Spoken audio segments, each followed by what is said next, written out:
چنانچہ ہمارے مشائخ نے دلوں کو اچھا کرنے کے مختلف اعمال لکھے ہوں کہ جن اعمال کے کرنے سے انسان کا دل اچھا ہو جاتا ہے۔ اس میں وہ فرماتے ہیں کہ مجالست الصالحین، سب سے پہلا عمل جس سے کہ دل سنورتا ہے، نیکوں کی صحبت۔ اللہ رب العزت نے بھی فرمایا کونوا مع الصادقین، کہ سچوں کے ساتھ ہو جاؤ۔ حدیث پاک میں ہے المرء علی دین خلیلہ فلینظر احدکم من یخالل، بندہ اپنے دوست کے دین کے اوپر ہوتا ہے۔ تو اچھی صحبت میں بیٹھنے والا یقیناً فائدہ اٹھا لیتا ہے، اور بری صحبت میں بیٹھنے والا یقیناً خسارہ پا لیتا ہے۔ پھر اس کے بعد فرمایا بر الوالدین، والدین کے ساتھ نیکی کا معاملہ کرنا۔ رب کریم نے بھی ارشاد فرمایا وبالوالدین احسانا، کہ تم اپنے والدین کے ساتھ حسن سلوک کا معاملہ کرو، حتیٰ کہ اگر وہ کافر اور مشرک بھی ہوں تو بھی ان کے ساتھ اچھے انداز سے زندگی گزارو۔ وصاحبہما فی الدنیا معروفا، دنیا کے معاملات میں ان کے ساتھ اچھائی کا معاملہ برتو۔ چنانچہ ایک بڑے بزرگ تھے جو صاحب دعا تھے، مستجاب الدعوات تھے۔ ایک بندہ بہت ہی پریشان حال تھا، اس نے سوچا کہ بھئی میں ان کے پاس جاؤں گا، سنا ہے کہ ان کی ہر دعا قبول ہوتی ہے۔ چنانچہ وہ کہنے لگا جی میں آپ کے گھر آنا چاہتا ہوں، میں آپ کو کچھ حالات سناؤں گا۔ وہ اسے لے کر گئے۔ جب وہاں گئے تو اس نے دیکھا کہ ان کے گھر کے اندر 2 سور بدے ہوئے ہیں۔ بڑا حیران ہوا، اللہ کا ولی، اتنا مقام کہ مستجاب الدعوات، سور بندے ہوئے ہیں۔ انہوں نے مہمان کو بٹھایا، پہلے ان سوروں کو جو ان کا دانا تھا وہ ڈالا، پھر آ کر بیٹھ گئے۔ اس نے حالات بتائے، اور بتا کر اس نے ان سے دعا کے لیے کہا، انہوں نے دعا کر دی۔ جب ذرا بات بڑھی تو اس نے پوچھا کہ جی آپ کو اللہ نے یہ مقام دیا، بڑے بڑے مشائخ نے تصدیق کی، یہ آپ کو مقام کیسے ملا؟ تو اس وقت ان کی آنکھوں میں آنسو آ گئے۔ کہنے لگے تم نے دیکھا کہ جب میں آیا تو میں نے 2 جانوروں کو دانا ڈالا؟ کہنے لگے ہاں۔ کہنے لگے وہ دونوں میرے ماں باپ، لیکن ایک مرتبہ اللہ کی شان میں ان دونوں نے ایسا گستاخانہ کلام کیا کہ اللہ نے ان کی شکلوں کو مسح کر دیا، ان پر اللہ کا عذاب آ گیا۔ میرے تو ماں باپ تھے نا، میں نے ان کی خدمت کو اسی طرح جاری رکھا، اللہ نے ان کی خدمت کے صدقے مجھے مستجاب الدعوات بنا دی۔ آج کل کے نوجوان اپنے ماں باپ کو کچھ سمجھتے ہی نہیں ہے۔ نمبر 3 فرمایا الابتعاد من اہل الفسق والمعاصی، الابتعاد عن اہل الفسق والمعاصی، فسق و فجور والے جو لوگ ہوتے ہیں ان سے الگ رہنا۔ اور یہ تو ہم روز اللہ سے وعدہ بھی کرتے ہیں، روز اللہ سے وعدہ کرتے ہیں، اور مزے کی بات باوضو ہو کر وعدہ کرتے ہیں، اور بھی عجیب بات مسجد میں کھڑے ہو کر وعدہ کرتے ہیں، اور بھی عجیب بات حالت نماز میں وعدہ کرتے ہیں، روز وعدہ کرتے ہیں۔ وتر میں کون سی دعا پڑھتے ہیں؟ وَنَخْلَعُ وَنَتْرُكُ مَن يَفْجُرُكَ، اور صبح انہی کے ساتھ دوستی کر رہے ہوتے ہیں۔ یہ بروں کی دوستی بندے کو بالآخر ڈبو کے رہتی ہے۔ صحبت صالح ترا صالح کند، صحبت طالح ترا طالح کند۔ ہمارے علاقہ میں ایک بزرگ گزرے ہیں، انہوں نے پنجابی زبان میں بڑا عجیب کلام کیا ہے۔ سلطان العارفین ان کا نام، ان کا لقب تھا، باہو وہ اپنا لقب کرتے تھے شاعری میں۔ تو ان کا ایک عجیب مطلب اشعار ہیں، فرماتے ہیں نال کسنگی سنگ نہ کریے کہ کون نو لاج نہ لائیے ہو، ہم برے دوست کے ساتھ دوستی نہ لگائیں اور اپنے نسب کو دھبا نہ لگا بیٹھیں۔ نال کسنگی سنگ نہ کریے تے کون نو لاج نہ لائیے ہو، کوڑے کھو کدی میٹھے نہ ہوندے بھاویں لکھ منا گڑ پائیے ہو۔ کڑوے کنویں ان کا پانی میٹھا نہیں ہوتا، چاہے لاکھوں من اس میں تم جا کر گڑ ڈال دو، جب پانی نکالو گے نا تو نیچے سے پھر کڑوا ہی نکلے گا۔ تاواں دے پتر ہنس نہ بن دے بھاویں موتی چوگ چگائیے ہو، کہ کوے کا بچہ کبھی ہنس نہیں بن سکتا، چاہے تم اسے موتی کی خوراک کیوں نہ کھلاؤ۔ سپن دے پتر متر نہ ہوندے بھاویں چلیاں دودھ پلائیے ہو، اور سانپ کے بچے کبھی وفادار نہیں ہوتے، چاہے تم اپنی ہتھیلی پہ لے کر اس کو دودھ کیوں نہ پلاتے پھرو۔ اور آخر پر فرماتے ہیں تم بے کدی تربوز نہ ہوندے بھاویں توڑ مکے لے جائیے ہو۔ ہنزل ایک پھل ہے، دیکھنے میں تربوز خربوزے کی طرح ہوتا ہے، اتنا کڑوا کہ اگر صبح کے وقت اس کو اپنے ہونٹ پہ آپ لگائیں تو شام تک کڑواہٹ ختم نہیں ہوتی، اتنا کڑوا ہوتا ہے۔ فرمانے لگے کہ جو اس طرح کا ہوتا ہے نا، اس کو تم لے کے مکے بھی اگر چلے جاؤ تو جا کر تربوز بننے سے وہ رہا۔ تو ان کے ساتھ اگر تو دعوت کا تعلق ہے پھر تو شریعت اس پر ثواب دے گی، ان کو اللہ کی طرف بلاؤ، اور اگر مدعو ہو کر جائیں اور انہی کے رنگ میں رنگنے کا مسئلہ ہو پھر شریعت کہتی ہے کہ ایک طرف رہو۔ چوتھا فرمایا زیارت القبور فإنها تذکر الآخرہ، قبور کی زیارت کرنا اس لیے کہ قبور کی زیارت سے انسان کو آخرت کی یاد آتی ہے، دل کی سختی دور ہو جاتی ہے۔ پانچواں النظر فی عواقب المفسدین، جو مفسد ہیں بدکار ہیں ان کے انجام پہ ذرا نظر دوڑائیے، اس لیے کہ جو انسان بدکاریاں کرتا ہے اللہ رب العزت اسی دنیا میں پھر اس کا انجام ویسے کر دیتے ہیں۔ اکل الحلال والابتعاد عن اکل الحرام والمشتبہ، حلال کھانا اور مشتبہات سے اپنے آپ کو بچانا۔ اللہ تعالیٰ فرماتے ہیں یا ایھا الرسل کلوا من الطیبات واعملوا صالحا۔ پھر فرمایا ساتواں تقلیل الاکل، تھوڑا کھانا، کلوا واشربوا ولا تسرفوا، کھاؤ پیو مگر اسراف نہ کرو۔ آٹھواں الاکثار من الصیام والتتابع بین الحج والعمرہ، کثرت سے روزے رکھنا اور کثرت سے ایک کے بعد دوسرا حج اور عمرہ کرنا، اس سے بھی انسان کا دل منور ہوتا ہے۔ نوواں کہا قیام اللیل و احیاؤہ بالعبادہ، راتوں کو جاگنا، اللہ کی عبادت سے اپنی رات کو منور کرنا۔ الدعاء و اغتنام اوقات الاجابہ، دعا مانگنا اور جو قبولیت کے اوقات ہیں ان سے فائدہ پانا، ان میں دعائیں مانگنا اللہ سے۔ پھر الصمت اما لا یعنی باتوں سے پرہیز کرنا، خاموش رہنا۔ من صمت نجا۔ الخلوہ بالنفس و محاسبتها، جس کو ہم مراقبہ کہتے ہیں کہ تنہائی میں 15 منٹ آدھا گھنٹہ بیٹھ کر اپنے آپ کا محاسبہ کرنا۔ حاسبوا قبل ان تحاسبوا، تم اپنا محاسبہ کرو اس سے پہلے کہ تمہارا محاسبہ کیا جائے۔ پھر العلم بان اللہ مطلع علی الاقوال والاعمال، یہ جاننا کہ اللہ تعالی ہمارے اعمال اقوال کو جانتا ہے۔ الصدقۃ و معرفت احوال الفقراء والمساکین، اللہ کے راستے میں صدقہ دینا۔ المحافظۃ علی الصلوات، نمازوں کی پابندی۔ قراءۃ القرآن بالتدبر والتفکر فی، سوچ سمجھ کر اللہ رب العزت کے کلام کی تلاوت کرنا۔ التفکر فی مخلوقات اللہ تعالی، اللہ کی تخلیقات کے اندر غور خوض کرنا۔ اجتناب المنکرات والملاہی، غفلت والے کام اور منع کیے ہوئے کام ان سے بچنا۔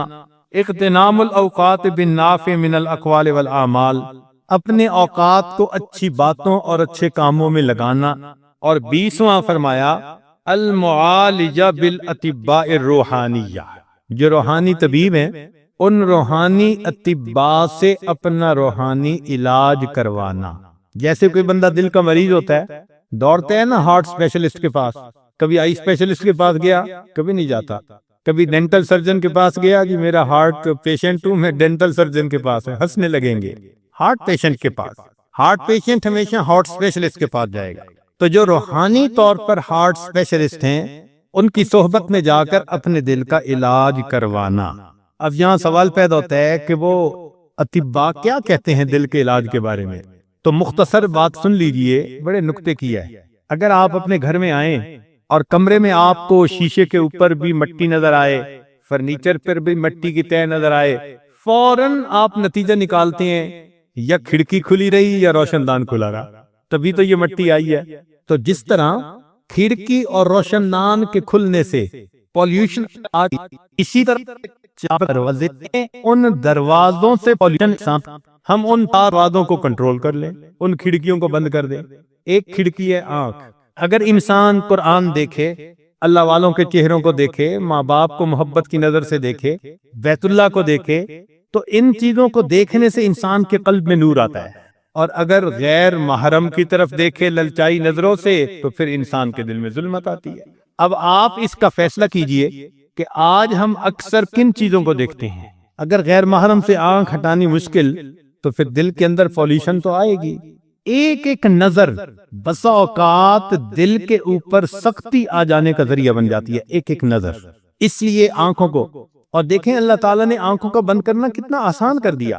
ہمارے شٹر ہوتے ہیں نا تو بند ہونے میں بھی 5 سیکنڈ 10 سیکنڈ لگا دیتے ہیں۔ اللہ نے یہ آنکھوں کا شٹر بنایا سیکنڈ سے پہلے بند ہوتا ہے. قیامت کے دن کو یہ نہ کہہ سکے اللہ میں تو آنکھ بند کرنا چاہتا تھا، بند ہوتے ہوتے نظر پڑ گئی تھی. تو اللہ نے کہا کہ یہ اتنا کوئک ایکٹنگ ہے کہ تمہارا ارادہ ہوا اور آنکھ بند.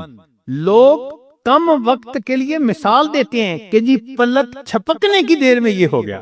اللہ اکبر کبیرہ. تو ایک آنکھوں پہ انسان کنٹرول کرے، دوسرا جو کچھ کانوں سے سنتا ہے اس کا دل پر اثر ہوتا ہے. اگر کانوں سے انسان اللہ کا قرآن سنے، دین کی دعوت کی بات سنے، خیر کی باتیں سنے تو دل کے اندر نور آتا ہے. اور اگر گانے سنے، موسیقی سنے، غیبت سنے، جھوٹ کی باتیں سنے، فحش باتیں سنے تو انسان کے دل کے اندر ظلمت آ جاتی ہے. پھر تیسرا انسان کی زبان. زبان سے اگر خیر کی باتیں نکلیں تو انسان کے دل کے اندر نور آتا ہے، اور اگر جھوٹ چغلی غیبت نکلے تو انسان کے دل کے اندر ظلمت آتی ہے. اس لیے یہ ہمارے دعوت و تبلیغ والے بھائی یہی تو کہتے ہیں کہ زبان سے اللہ کی دعوت دو، اللہ کی عظمت دل میں آ جائے گی. 100% سیکھ کہتے ہیں. تو ہم بھی اپنی زبان سے خیر کی باتیں کریں تاکہ ہمارے دل میں دین کی عظمت آئے.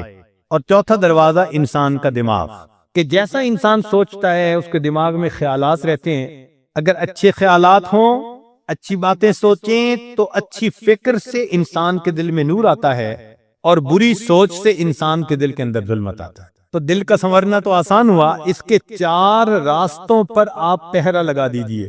وہاں سے اپنے دل کے اندر ظلمت داخل ہونے سے روک لیجئے، آپ کا دل منور ہوتا چلا جائے گا. بہت آسان ہے یہ دل کا بنا لینا، بہت بڑی بات. کہنے والوں نے کہا دل بدستاور کے حج اکبرست، دل بدستاور کے حج اکبرست، وز ہزاراں کعبہ یک دل بہترست، کعبہ بنیاد خلیل آزرست، دل گزرگاہ جلیل اکبر. جب یہ دل سنورتا ہے یہ اللہ تعالیٰ کی گزرگاہ بن جاتا. اللہ حدیث پاک میں آتے ہیں لا یطعنی ارضی ولا سمائی، نہ میں زمینوں میں سماتا ہوں نہ میں آسمانوں میں سماتا ہوں، ہاں میں مومن بندے کے دل میں سما جاتا. آ جا میری آنکھوں میں، سما جا میرے دل میں. کتنی بڑی یہ نعمت ہے کہ انسان کا دل اللہ رب العزت کا گھر ہے. قلب عبد اللہ عرش اللہ ہے، اللہ کا عرش ہے. تو آج اللہ رب العزت کو دل میں بسا لیجئے، اس کی محبت دل میں اتار لیجئے. یہ فقط زبانی اذکار کام نہیں آتے جب تک دل تک اثر نہ پہنچے. ایک صاحب نے طوطا پالا ہوا تھا، اس کو انہوں نے اللہ کا نام سکھا دیا. اب وہ طوطا اللہ اللہ بولتا تو لوگ بڑے خوش ہوتے، دور دور سے لوگ اس کو دیکھنے کے لیے آتے. اللہ کی شان، پنجرہ کھلا تھا، بلی کا داؤ لگا تو اس نے طوطے کی گردن دبوچی اور لے بھاگی. تو اس بندے کو پتا تب چلا جب طوطے نے ٹیں ٹیں ٹیں کرنے شروع کر دی. خیر بڑا افسوس، بڑا سردہ ہوا کہ بھئی میرا تو اتنا اچھا طوطا تھا، سکھایا ہوا تھا. بلی لے گئی، کسی اللہ والے کے پاس گیا، کہنے لگا جی مجھے افسوس بھی بڑا ہے مگر ایک بات ذہن سے نکلتی نہیں کہ میں نے تو اسے اللہ اللہ سکھایا تھا اور وہ اللہ اللہ بولتا تھا. اس دن اس نے اللہ اللہ نہیں بولا، ٹی ٹی کر رہا تھا جب اس کو لے کے گئی. تو وہ اللہ والوں نے اس کو کہا کہ دیکھو بھائی، موت کے وقت انسان کی زبان سے وہی کچھ نکلتا ہے جو اس کے دل میں ہوا کرتا ہے. تمہارے طوطے کی زبان پہ اللہ تھا، دل میں ٹی ٹی تھی، اور موت کے وقت ٹی ٹی نکلی. تو بھئی آج اگر دل میں اللہ کو بتاریں گے نا، کلمے کو اتاریں گے تو تب موت کے وقت زبان سے کلمہ نکلے گا. اس لیے میرے دوستو، دل کا مریض قابل رحم ہوتا ہے، جسمانی مریض ہو یا کہ روحانی مریض. دل کی بیماریاں جان لیوا ہوتی ہیں، جسمانی بیماریاں ہوں یا روحانی بیماریاں ہوں. اور دل کا مریض قابل رحم ہوا کرتا ہے، جسمانی مریض ہو یا روحانی مریض. یہ ہے چھوٹا سا گوشت کا ٹکڑا لیکن عجوبہ. علماء نے لکھا کہ دل کی کیفیت عجیب ہے. قلب کہتے اس لیے ہے کہ یہ پھرتا ہے جلدی، یہ سادہ بھی ہے، عیار بھی ہے، مغرور بھی ہے، خاکسار بھی ہے، بے خبر بھی ہے، محرم اسرار بھی ہے، مسیحا بھی ہے، بیمار بھی ہے، متقی بھی ہے، گناہگار بھی ہے، بے خبر بھی ہے تو خبردار بھی ہے، طاقتور بھی ہے تو لاچار بھی ہے، مجبور بھی ہے تو مختار بھی ہے، قتیل بھی ہے تو تلوار بھی ہے، یہ گل بھی ہے تو خار بھی ہے، یہ بکتا بھی ہے تو خریدار بھی ہے، یہ بگڑے تو بندے، یہ بگڑے تو بت کا بندہ ہے، اور اگر سنورے تو یہ اللہ کا پرستار بھی ہے. جو چاہیں اپنے دل کو بنا لے.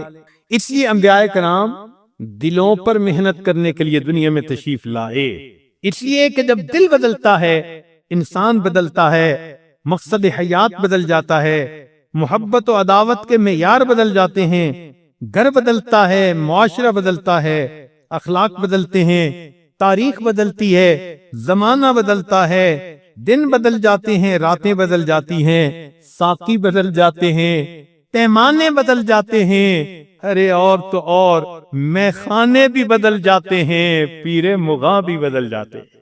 دل کے بدلنے سے سب بدل جاتے ہیں۔ اس لیے آئیے ہم اپنے دلوں کو بدلیں تاکہ اللہ رب العزت کی محبت اس دل میں آ جائے۔ ہم اللہ سے ایسا دل مانگیں، اللہ وہ دل دے جو تیرے عشق کا گھر ہو، اللہ وہ دل دے جو تیرے عشق کا گھر ہو، دائمی رحمت کی تیری اس پہ نظر ہو، دل دے کے تیرے عشق میں یہ حال ہو اس کا، محشر کا اگر شور ہو تو بھی نہ خبر ہو۔ اللہ ایسا دل عطا کر دیجئے، آپ کی محبت میں ایسا دیوانہ۔ یاد رکھیے قرآن مجید کی ایک آیت ہے، ہمارے بزرگ جب اس کو پڑھا کرتے تھے تو رویا کرتے تھے، اس لیے کہ اللہ تعالیٰ قیامت کے دن بندوں کو بلائیں گے، الیوم نختم علی افواہہم، فرماتے ہیں منہ کو سیل کر دیں گے، مت بولو، بولنے کی ضرورت نہیں، وحصل ما فی الصدور، اللہ فرماتے ہیں جو دل کی ہارڈ ڈسک میں انہوں نے سیو کیا ہوگا، ہم ان تمام فائلوں کو باہر نکال لیں، ساری فائلوں کو نکالیں گے۔ تم نے کون کون سی کھولی ہوئی تھی، کہاں کہاں تم نے فائلیں رکھی ہوئی تھی، ڈائریکٹری پوری دیکھیں گے تمہاری کہ تم نے دل کا کیا حال کیا ہوا تھا۔ تو ہمارے اکابر جب یہ آیت پڑھتے تھے نا، وَحُصِّلَ مَا فِي الصُّدُورِ، ڈرتے اور کانپتے تھے، اللہ جب آپ دلوں کے پول کھولیں گے پھر ہماری رسوائی میں کیا شک ہو۔ سچی بات ہے دوستو، اگر قیامت کے دن اللہ رب العزت ہمیں اختیار دے دے کہ میرے بندے دو آپشنز ہیں، چاہو تو جہنم میں چلے جاؤ اور چاہو تو ہم تمہاری تنہائیوں کی فلم تمہارے بڑوں کی آنکھوں کے سامنے چلا دیتے ہیں، میرا خیال ہے ہم جہنم میں جانا پسند کر لیں گے۔ اللہ ہمارے بڑوں کے سامنے ہماری یہ فلم نہ چلا دینا۔ میرے مولا جب آپ نے دنیا میں ستاری کا معاملہ کیا ہوا ہے تو رحمت فرما دینا، قیامت کے دن بھی ستاری کا معاملہ فرما دینا، اور ہمارے دل کو اللہ پاک کر دیجئے تاکہ جب قیامت کے دن آپ کے حضور پہنچیں تو آپ اس دل میں اپنی محبت کو دیکھ کر خوش ہو جائیں اور ہمیں زندگی کا مقصود حاصل ہو جائے۔ وآخر دعوانا ان الحمد للہ رب العالمین۔ تھوڑی دیر کے لیے مراقبہ کر لیجیے، اپنے من میں ڈوب کر پا جا سراغ زندگی، تو اگر میرا نہیں بنتا نہ بن، اپنا تو بن،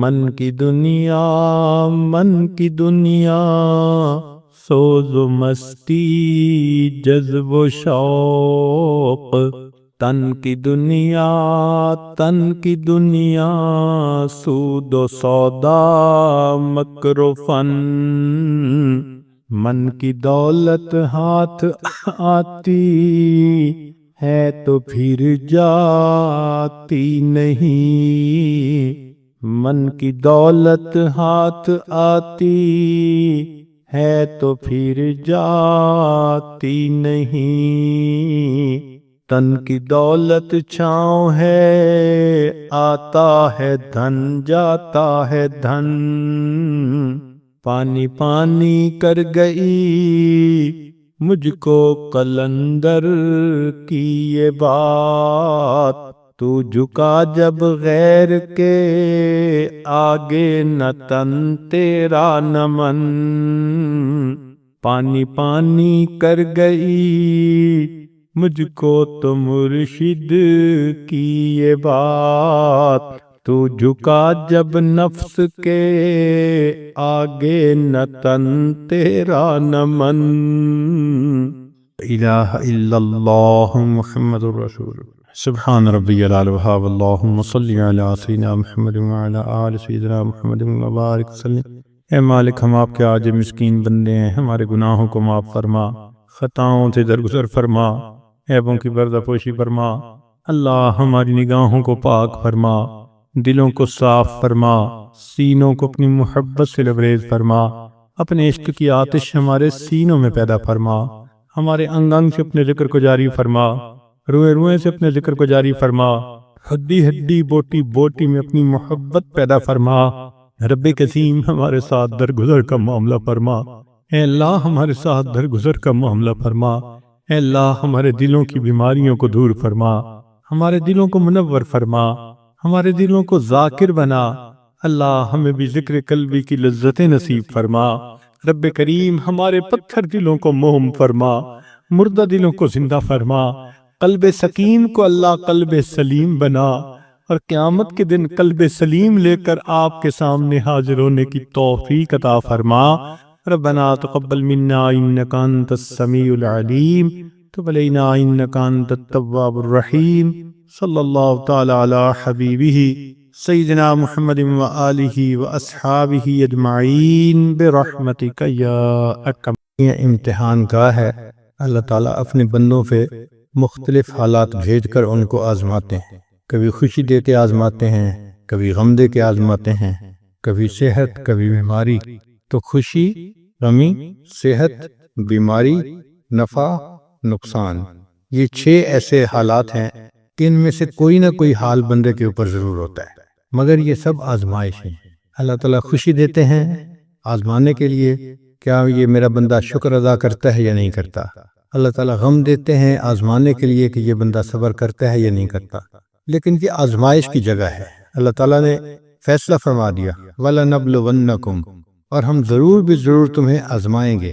تو اس لیے آزمائش کی جگہ ہے، یہاں آزمائش تو ہر بندے کی ہونی ہی ہے۔ مگر ایک نقطہ ذہن میں رکھیں کہ ہمارے مشائخ نے لکھا ہے کہ غم کے حالات میں اکثر لوگ پاس ہو جاتے ہیں چونکہ صبر کر لیتے ہیں۔ عوام الناس بھی کہہ دیتے ہیں اللہ کی مرضی، جوان لڑکی تھی خامد فوت ہو گیا، اب اس سے بڑا غم اس کے لیے کیا ہو سکتا ہے، لیکن اس سے پوچھیں تو آگے سے جواب دے گی جو اللہ کی مرضی۔ اس کا مطلب وہ کامیاب ہو گئی کہ اس نے اللہ کی رضا پہ اپنے آپ کو راضی کر لیا۔ لیکن جو خوشی کے حالات ہیں ان میں اکثر لوگ فیل ہو جاتے ہیں کہ خوشی میں شکر ادا کرنا ان کو یاد نہیں رہتا۔ تو خوشی زیادہ مشکل امتحان ہے بنسبت غم کے۔ تاہم صحت ہو یا بیماری ہو، انسان ہر حال میں اپنے رب سے راضی رہے۔ جو آج کی حکم ہے اس میں فرماتے ہیں کہ جب تک تو اس دنیا میں ہے قدورتوں کے پیش آنے کو کچھ عجب خیال نہ کر۔ یہ اس پہ تعجب نہیں ہونا چاہیے کہ جی ہمیں پریشانی آ گئی ہے، جو پریشانیوں کا گھر، تو پریشانی تو آنی ہے۔ تو جب تک تو اس دنیا میں ہے قدورتوں کے پیش آنے کو کچھ عجیب خیال نہ کر، کیونکہ دنیا نے اسی چیز کو ظاہر کرنا ہے جو اس کا وصف ہے، یعنی برتن سے وہی نکلتا ہے جو برتن کے اندر موجود ہوتا ہے۔ کل اناء یترشح بما فیہ۔ اب دنیا میں چونکہ ہے ہی قدورتیں، وہ قدورتیں ہی ظاہر ہوں گی، پریشانیاں ہی ظاہر ہوں گی۔ یہ ہے جو پریشانی کا گھر، وہ جگہ جہاں کوئی پریشانی نہیں، اس جگہ کو جنت کہتے ہیں، اور وہاں ابھی داخل نہیں ہوئے۔ جب جنتی جنت میں داخل ہونے لگیں گے تو وہ کہیں گے الحمدللہ الذی اذھب عنا الحزن، سب تعریفیں اس اللہ کے لیے ہیں کہ اب ہم سے حزن چلا گیا، غم چلا گیا۔ جنت میں کوئی غم نہیں ہوگا، کوئی پریشانی نہیں ہوگی۔ تو دنیا تو ہے ہی پریشانیوں کا گھر، اس لیے دنیا میں اگر کوئی پریشانی آئے تو اس پہ بہت پریشان ہونے کی ضرورت نہیں ہوتی، اس کو برداشت کر لینا چاہیے، یہ سوچتے ہوئے کہ یہاں تو یہ سب کچھ ہوگا ہی رہے۔ صحابہ کرام ایک فقرہ اکثر کہا کرتے تھے کہ استقبال المصائب بالتجمل، کہ جب مصیبتیں آئیں تو ان کو اچھے طریقے سے ان کا استقبال کرو، ومواجہۃ النعم بالتذلل، اور اگر اللہ تعالیٰ نعمتیں عطا کرے تو بڑی عاجزی کے ساتھ ان نعمتوں کو آپ حاصل کریں۔ یعنی جب نعمتیں ہو تو طبیعت کے اندر اس وقت عاجزی ہونی چاہیے، جھکنا چاہیے کہ اللہ نے نعمتیں عطا فرمائی ہیں، اور اگر پریشانی آئے تو پھر تحمل کے ساتھ، تجمل کے ساتھ اس کا استقبال کرنا چاہیے۔ بہت لوگوں پہ بہت طرح کی پریشانیاں آتی ہیں، لیکن ایک بات پکی ہے کہ ہمیں اللہ نے جس حال میں رکھا ہے وہ بہت بہترین حال ہے۔ ہر بندے کو اللہ نے بہترین حال میں رکھا ہوا ہے۔ ایک صاحب تھے تو وہ پریشان تھے کہ جی میں تو بہت پریشان ہوں، تو ان کو کہا گیا کہ اچھا بھائی آپ ایسا کرو کہ پورے شہر میں جو آپ کو سب سے بہترین حال میں آدمی نظر آتا ہے نا، تم اس کی جیسی دعا مانگ لو۔ وہ پورے شہر میں گیا، اس کو ایک جگہ ایک جیولر نظر آیا جس کی دکان پہ گاہکوں کا تانتا بندھا ہوا تھا، بہت لوگ تھے خریدار، اور وہ اپنی جیولری بیچ رہا تھا، پیسے کما رہا تھا، اور اس کے 4-5 بیٹے تھے جو بہت خوبصورت نوجوان جو اس کا ہاتھ بٹا رہے تھے۔ اب اس بندے نے فیصلہ کیا کہ یہ شہر کا سب سے زیادہ خوش قسمت انسان ہے، میں اس جیسا بننے کی نیت کرتا ہوں۔ چنانچہ جب اس نے دل میں سوچ لیا تو چاہتا تھا کہ میں دعا مانگوں، پھر خیال آیا کہ میں اس سے پوچھ تو لوں کہ یہ کیسی زندگی گزار رہا ہے۔ تو اس نے جا کے اس سے پوچھا کہ سنائیں جی آپ کی زندگی کیسی ہے؟ اس نے کہا کہ خدا کا واسطہ یہ کبھی دعا نہ کرنا کہ میرے جیسا بری قسمت والا انسان دنیا میں کوئی نہیں ہوگا۔ میں نے پوچھا کہ بھئی آپ کی بری قسمت کیا؟ اتنا آپ کے پاس مال ہے، پیسہ ہے، عزت ہے لوگوں کی نظر میں، اتنا بڑا مکان ہے اور ہر چیز کی آپ کے پاس سہولت ہے، تو آپ کہتے ہیں کہ میرے جیسا بدقسمت کوئی نہیں ہوگا؟ اس نے کہا ہاں، جو میرے ساتھ گزر رہی ہے وہ میں نہیں بتا سکتا۔ اس نے کہا پھر بھی بتا کیا ہوا؟ اس نے کہا کہ میں تھوڑا کام کرتا تھا، کام اتنا زیادہ شروع میں نہیں تھا، تو ایک موقع پہ بیمار ہو گیا۔ اب جب بیمار ہو گیا تو نہیں، میرا کام اچھا چل رہا تھا، ایک موقع پہ میری بیوی بیمار ہو گئی۔ اب جب وہ زیادہ بیمار ہوئی تو میں اس کے پاس اس کی عیادت کے لیے بیٹھا ہوا تھا اور میں اس سے محبت کی باتیں کر رہا تھا کہ مجھے آپ سے اتنی محبت ہے اور اتنی ہے۔ وہ خوبصورت تھی، اچھی شکل کی تھی۔ اس دوران اس نے مجھے کہا کہ ہاں میں تو اب مر رہی ہوں، تو میں جیسے ہی مروں گی تو دوسری شادی کرے گا اور تو اپنی زندگی گزارے گا، مجھ سے تمہیں کیا ہے؟ کہتے ہیں کہ میں نے اسے کہا کہ نہیں میں تمہارے بعد دوسری شادی نہیں کروں گا۔ تو اس نے کہا کہ اچھا میرے بعد دوسری شادی نہیں کرو گے، اس کی کوئی مجھے کوئی ثبوت پیش کرو۔ کہتے ہیں کہ اس کی محبت میں اس قدر گرفتار تھا کہ ہمارے قریب کوئی حکیم رہتا تھا، تو میں نے اس سے جا کے کہا کہ مجھے کوئی ایسی دوائی کھانی ہے کہ جس کے بعد میرے اندر عورت کی جو طلب ہے وہی ختم ہو جائے، شہوت ہی ختم ہو جائے۔ تو اس نے مجھے ایک دوائی دے دی اور میں نے اس بیوی کو دکھا کے وہ دوائی کھا لی۔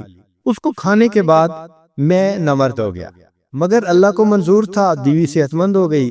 اب جب کچھ عرصہ وہ صحت مند رہی تو اس نے مجھ سے مطالبہ شروع کر دیا کہ تم میرے خاوند ہو تو میری ضرورت کو پورا کرو۔ اب میں ضرورت پورا کرنے کے قابل نہیں تھا، تو وہ پھر اس کے اندر بغاوت آ گئی، وہ دین سے بھی دور ہو گئی اور اس نے ادھر ادھر حرام کے تعلقات پیدا کر لیے۔ تو کہتے ہیں کہ یہ جو 5 بیٹے تمہیں نظر آ رہے ہیں یہ میرے نہیں ہیں، یہ میری بیوی کے ہیں، مگر ہیں غیر مردوں سے۔ اب میں جب ان 5 کی شکلیں آنکھوں سے دیکھتا ہوں نا روزانہ بیٹھ کے، تو جو میرے دل پہ گزرتی ہے تم اس کی تکلیف کا اندازہ نہیں لگا سکتے۔ تو کبھی دعا نہ کرنا کہ تم میرے جیسے بن جاؤ، اللہ تمہاری قسمت اچھی کرے، میرے جیسی نہ کرے۔ تو دیکھو اس بندے نے اپنی طرف سے سمجھا تھا کہ یہ سب سے دنیا شہر کا خوش قسمت انسان ہے، اور اس کو کیا پتا تھا کہ اس انسان کے ساتھ کیا بیت رہی ہے، اس کے دل پہ کیا دکھ ہے، کیا غم ہے۔ تو ہر بندہ سمجھتا ہے کہ جی بس میں بہت دکھی ہوں، دوسرے تو سب اچھے ہیں۔ نہیں، ہر ایک کی اپنی زندگی ہوتی ہے۔ بس اللہ سے یہ دعا مانگو کہ اللہ نے ہمیں جس حال میں رکھا ہے، اللہ ہمیں صبر کی توفیق عطا فرمائے، شکر کی توفیق عطا فرمائے۔ اللہ نے ہمیں بہترین حال میں رکھا ہوا ہے۔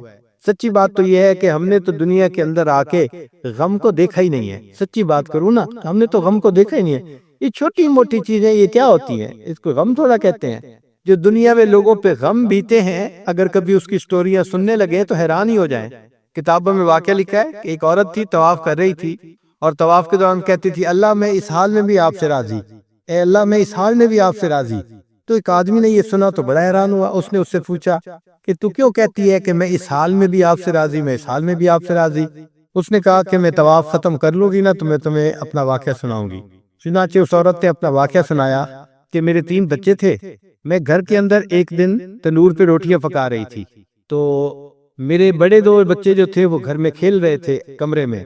اچانک مجھے شور کی آواز آئی، تو وہ کہتی ہے کہ میں نے جب شور سنا تو میں وہیں سب کچھ چھوڑ کے تنور پر آٹا روٹیاں تو میں کمرے کی طرف بھاگی۔ جب کمرے گئی تو میں نے ایک عجیب تماشا دیکھا کہ اس سے 1-2 دن پہلے میرے خاوند نے گھر میں بکری کو ذبح کیا تھا، اور جس چھری سے بکری کو ذبح کیا تھا وہ اس نے کمرے میں رکھی تھی۔ تو میرے دونوں بچے کھیلتے کھیلتے ان میں سے ایک نے دوسرے کو کہا کہ تمہیں پتہ ہے کہ ابو نے بکری کو کیسے ذبح کیا تھا؟ تو دوسرا کہتا ہے مجھے تو نہیں پتا۔ وہ کہتے ہیں اچھا آؤ میں تمہیں بتاتا ہوں کہ کیسے ابو نے ذبح کیا تھا۔ تو میرا درمیان والا بیٹا جو تھا وہ زمین پر لیٹ گیا اور بڑے لڑکے نے اس چھری کو اٹھا لیا۔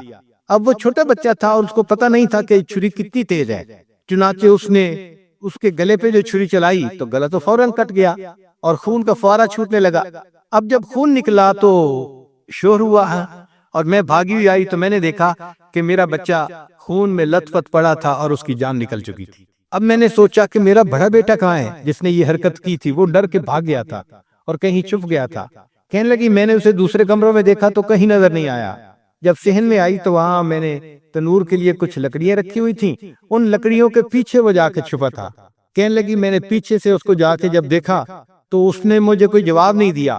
جب میں قریب گئی تو مجھے پتا چلا کہ اس جگہ کے اوپر ایک سانپ بیٹھا ہوا تھا۔ یہ بچہ چھپنے کے لیے جب لکڑیوں کے پیچھے گیا، سانپ نے اس کو ڈسا اور یہ بھی وہاں مرا پڑا تھا۔ کہتے میں اس کی لاش اٹھا کے لائی، ایک بچے کو ایک چارپائی پہ لٹایا اور دوسرے بچے کو دوسرے چارپائی پہ لٹایا۔ پھر اس کے بعد میں نے فیل کیا کہ میرا تیسرا چھوٹا بیٹا جو کرالنگ کرتا تھا، رینگتا تھا، وہ کہاں ہے؟ وہ یہ نظر نہیں آ رہا تھا۔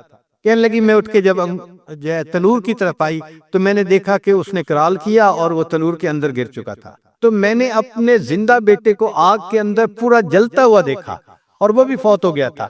تو میں نے تینوں بیٹوں کی لاشوں کو چارپائی پہ رکھا، پھر ان کو نہلایا، ان کو کفن دیے۔ جب تینوں کے جنازے ایک دن میں گھر سے نکلے تو میں عمرے کے ارادے سے آ گئی۔ اب میں طواف کر رہی ہوں اور اپنے اللہ کو کہہ رہی ہوں اے اللہ میں اس حال میں بھی آپ سے راضی ہوں۔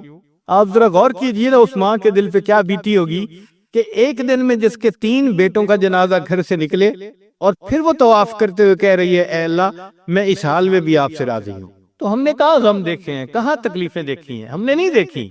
ہمیں تو اللہ نے بہت سہولت کی زندگی دی ہے، بہت آسانیوں کی زندگی دی ہے۔ ہم تو جتنا شکر ادا کریں اتنا کم بنتا ہے۔ چنانچہ بہادر شاہ ظفر آخری مغل بادشاہ تھا، تو جب اس سے فرنگیوں نے حکومت کو چھینا تو انہوں نے اس کی دعوت کی، اس کو قید کیا اور پھر اس کی دعوت کی، اور دعوت میں انہوں نے اس کے سامنے دسترخوان پہ جیسے کھانے کے برتن نہیں ہوتے ڈھکے ہوئے، یہ کھانے کے برتن رکھے۔ تو بہادر شاہ ظفر سمجھا کہ میرے لیے کھانا رکھ دیا گیا ہے۔ چنانچہ کہتے ہیں کہ 10 یا 11 اس کے بیٹے تھے اور اتنے ہی برتن تھے۔ وہ ایک برتن سے کور اٹھاتا تھا، ایک بیٹے کا سر اس میں نظر آتا تھا، پھر دوسرا اٹھایا دوسرے بیٹے کا سر، تیسرا، جتنے بیٹے تھے اتنے سر اس کو دسترخوان کے اوپر رکھے ہوئے انہوں نے دکھائے فرنگیوں نے۔ آپ بتائیں اس باپ کے دل پہ کیا گزری ہوگی کہ جس نے ایک وقت میں اپنے 10-11 جوان بیٹوں کے سر اپنی آنکھوں سے دیکھے۔ اسی پر تو اس نے اشعار لکھے تھے، نہ کسی کی آنکھ کا نور ہوں، نہ کسی کے دل کا قرار ہوں، جو کسی کے کام نہ آ سکے میں وہ ایک مشت غبار ہوں۔ کوئی مجھ پہ دیپ جلائے کیوں، کوئی مجھ پہ پھول چڑھائے کیوں، کوئی مجھ پہ آنسو بہائے کیوں، میں وہ بے کسی کا مزار ہوں۔ میرا رنگ روپ بدل گیا، میرا یار مجھ سے بچھڑ گیا، جو چمن خزاں سے اجڑ گیا میں اسی کی فصل بہار ہوں۔ تو چمن خزاں سے اجڑے ہیں اس دنیا میں، ہمیں کیا پتا کیا کیا ہوا ہے دنیا میں؟ ذرا حالات تو پڑھ کے دیکھیں۔ بادشاہوں کے پورے خاندان کو ان کے سامنے ذبح کیا گیا۔ آپ کبھی کربلا کے حالات دیکھیں نا کہ سیدنا حسین رضی اللہ تعالیٰ عنہ نے اپنے خاندان کے لوگوں کے نوجوانوں کو اپنی آنکھوں کے سامنے شہید ہوتے دیکھا۔ کوئی آسان کام نہیں ہوتا۔ ہمارے گھر کے چھوٹے سے بچے کو کوئی خراش آ جائے نا، ہمارا دل تڑپ اٹھتا ہے اور ہم بار بار فون کر کے پوچھ رہے ہوتے ہیں ڈاکٹر کے پاس پہنچ گئے، ڈاکٹر نے ٹریٹمنٹ دے دی، ڈاکٹر نے کیا کہا؟ جب تک تسلی نہیں ہو جاتی اس وقت ہم پوچھتے رہتے ہیں۔ ایک چھوٹی سی خراش آئی ہے اور وہاں تو زندگیوں کے معاملات ہو گئے۔ تو ہم نے تو سچی بات ہے غم کو دیکھا ہی نہیں ہے۔ سچی بات یہی ہے، یہ چھوٹے موٹے حالات جو گھروں میں پیش آ جاتے ہیں یہ کوئی غم تھوڑا ہے، یہ تو دنیا ہے، اور دنیا میں تو یہ ہوگا۔ اگر کوئی بندہ بس کے اندر سفر کرے اور پھر کہ جی مجھے تو جھٹکے لگ رہے ہیں، تو بھائی بس کے اندر بیٹھ کے سفر کرو گے تو جھٹکے تو لگیں گے۔ کوئی ہوائی جہاز کے اندر آپ تھوڑا سفر کر رہے ہیں کہ جو بالکل سموتھ فلائٹ ہوگی، بس ہو اور کچی سڑک ہو تو جھٹکے تو لگتے ہی ہیں۔ یہ دنیا کا بھی معاملہ ایسا ہی ہے کہ یہ دنیا کی بس ہے، زندگی کی بس ہے، اور دنیا کی یہ کچی سڑک ہے جس کے اوپر جھٹکے ہر کسی کو لگتے ہیں۔ ہر بندہ یہاں پریشان، آج ایک پریشانی، کل دوسری، پرسوں تیسری، اور انسان لگوٹ باندھ کے نکلتا ہے کہ اب میں پریشانیوں کو ختم کر دوں گا۔ پہلی ختم ہوتی ہیں، نئی اوپر سے اور آ جاتی ہیں، تو ہم پریشانیوں کو ختم بھی نہیں کر سکتے۔ بس ایک ہی اس کا حل ہے کہ ہم ان پریشانیوں کے اوپر صبر کریں۔ ہاں، پریشانیاں اللہ سے مانگنی نہیں چاہیے، ہم پریشانیوں کے قابل نہیں، آزمائش کے قابل نہیں ہیں، ہم پریشانیاں مانگے نہیں، لیکن اگر آ جائیں اللہ کی طرف سے تو بس اس پر صبر کریں۔ صبر دو طرح کا ہوتا ہے، ایک ہوتا ہے کہ صبر علی الاطاعہ، اطاعت کے لیے صبر کرنا۔ مثال کے طور پہ نیند بہت آ رہی ہے اور دل چاہتا ہے کہ سو جائیں، اور تہجد کی نماز جانے والی ہے یا فجر کی جماعت جانے والی ہے، تو انسان اٹھتا ہے اس وقت۔ اب یہ جو مشقت اٹھانی پڑتی ہے نا اٹھنے کی، اس کو صبر علی الاطاعہ کہتے ہیں، کہ یہ اطاعت کے لیے انسان کو صبر کرنا پڑا۔ تو اطاعت کے لیے، نیکی کرنے کے لیے بھی بندے کو صبر کرنا پڑتا ہے۔ جیسے آپ لوگ روزے رکھ رہے ہیں، اب روزے کا رکھنا یہ مشقت ہوتا ہے، پیاس ہوتی ہے اور بھوک ہوتی ہے، مگر برداشت کرنی پڑتی ہے، اس کو صبر علی الاطاعہ کہتے ہیں۔ اور ایک ہوتا ہے صبر عن المعصیہ، کہ گناہوں سے رکنے کے لیے صبر کرنا۔ مثلا ایک آدمی پر شہوت تو سوار ہے، مگر وہ اس ٹیمپٹیشن کو برداشت کرتا ہے، کوئی گناہ کا کام نہیں کرتا، تو یہ صبر عن المعصیہ ہے۔ جیسے سیدنا یوسف علیہ السلام کو زلیخا نے کہا تھا، قالت ہی تلک قال معاذ اللہ، انہوں نے کہا تھا میں اللہ کی پناہ مانگتا ہوں، میں یہ گناہ نہیں کر سکتا۔ تو یہ دو طرح کا صبر ہے جو بندے کو کرنا پڑتا ہے، نیکی کرنے کے لیے صبر کرنا پڑتا ہے اور گناہوں سے بچنے کے لیے صبر کرنا پڑتا ہے۔ لیکن یہ جو صبر کرنے والے ہیں ان کو اللہ کی طرف سے بہترین اجر ملے گا۔ ہر عمل کے اجر کا کوئی نہ کوئی حد ہے، لیکن صبر والے کے اجر کی کوئی انتہا نہیں ہے۔ اللہ فرماتے ہیں انما یوفی الصابرون اجرہم بغیر حساب، ان کو اللہ تعالیٰ بغیر حساب کے اجر عطا فرمائیں گے، اتنا اجر دیں گے کہ وہ لوگ بس بس کریں گے، ان کو اتنا راضی کریں گے۔ اس لیے جنتی جب جنت میں داخل ہوں گے تو فرشتے چاروں طرف سے ان کا استقبال کرنے کے لیے آئیں گے۔ والملائکۃ یدخلون علیہم من کل باب سلام علیکم بما صبرتم، وہ کہیں گے تم پر سلامتی ہو، تم نے دنیا کے اندر صبر کیا، گناہوں سے بچنے کے لیے بھی صبر کیا، نیکی کرنے کے لیے بھی صبر کیا۔ بما صبرتم فنعم عقبی الدار، تو سلامتی ہو، سلامتی ہو، ان کو فرشتے کہیں گے۔ ہم اپنی زبان میں اس کا ترجمہ کریں نا تو سلام علیکم کا ترجمہ بنے گا اور تمہاری اور تمہیں مبارک ہو، اور تمہیں شاباش ہو۔ سلام علیکم کا ترجمہ بنے گا اور تمہیں شاباش ہو، تم سلامت رہو۔ ہم نہیں کہتے اے بچے جیتے رہو، تو جیسے ہم کہتے ہیں نا کسی کو جیتے رہو، تمہیں شاباش ہو، تو سلام علیکم کا بالکل یہی معنی ہے۔ فرشتے یہ کہیں گے اوے جیتے رہو، تم کتنی اچھی زندگی گزار کے آئے، تم صبر کی زندگی گزار کے آئے، فنعم عقبی الدار، اب اللہ نے کتنا اچھا تمہیں گھر عطا فرما دیا۔ تو صبر والوں کو اللہ تعالیٰ دنیا میں بھی اجر بہت دیتا ہے اور جنت میں بھی ان کو بہت اجر ملے گا۔ تو ہمیں اپنے اندر یہ صبر کی صفت پیدا کرنی چاہیے۔ صبر تو اتنا بھی نہیں کہ اگر سامنے سے کوئی ناگوار لفظ سننے کو مل جائے نا تو ہم اپنے غصے کو برداشت کر لیں، ہمارے اندر اتنا بھی صبر نہیں ہے۔ معمولی سی بات کا برداشت کرنا ہمارے لیے مشکل ہوتا ہے۔ اس لیے آپ دیکھیں کہ دونوں دوست جو ہیں وہ بیت بھی ہیں، نیک بھی ہیں، سب کرتے ہیں، پھر آپس میں الجھتے بھی ہیں۔ کیوں الجھتے ہیں؟ اس لیے الجھتے ہیں کہ صبر نہیں ہے نا، برداشت نہیں ہے، تو برداشت کو بڑھانا پڑتا ہے۔ صحابہ رضی اللہ تعالیٰ عنہ نے بہت مصائب برداشت کیے، جس کی وجہ سے اللہ نے ان کو بڑا رتبہ اور درجہ عطا فرمایا۔ یہ مصائب تو اتنے آتے ہیں کہ ایک ایسا وقت آتا ہے مستهم البأساء والضراء وزلزلوا حتی یقول الرسول والذین آمنوا معه متی نصر اللہ، کہ ایمان والے اور ان کے ساتھ جو اللہ کے رسول تھے وہ بے اختیار پکار اٹھے کب اللہ کی مدد آئے گی۔ یعنی اتنا اللہ تعالیٰ بندے کو اس معاملے میں آزماتے ہیں، خوب رگڑا دیا جاتا ہے، خوب اس کو گرل کیا جاتا ہے تاکہ یہ بندہ اونچے سے اونچے مرتبے تک پہنچ جائے۔ تو صحابہ کرام اور نبی علیہ السلام پکار اٹھے کہ کب اللہ کی مدد آئے گی۔ پہلی امتوں کے جو صحابہ تھے ان کے اوپر کم مصیبتیں آئی تھیں، لیکن اس امت کے جو صحابہ کرام تھے ان کے اوپر بہت زیادہ مصیبتیں آئیں۔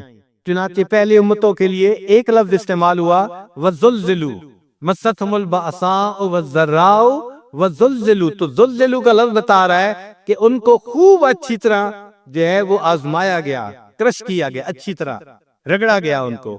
لیکن جب نبی علیہ السلام کے صحابہ کی بات آئی تو قرآن مجید نے تین لفظ استعمال کیے، فرمایا وَزُلْزِلُوا زِلْزَالًا شَدِيدًا۔ اب یہ تین لفظ بتا رہے ہیں کہ صحابہ کرام پر جو آزمائش تھی وہ پہلی امتوں کی آزمائش سے بہت زیادہ تھی۔ پھر اس کا نتیجہ کیا نکلا کہ اللہ نے نبی علیہ السلام کے صحابہ کو جو رتبہ دیا وہ پہلی امتوں کے صحابہ سے بہت اونچا رتبہ تھا۔ تو جس بندے کو تکلیف زیادہ ملتی ہے اس کو اللہ کے ہاں مقام بھی اونچا ملتا ہے، بڑا ملتا ہے۔ تو صبر کرنا چاہیے، بے صبری سے انسان اپنے اجر کو گنوا لیتا ہے۔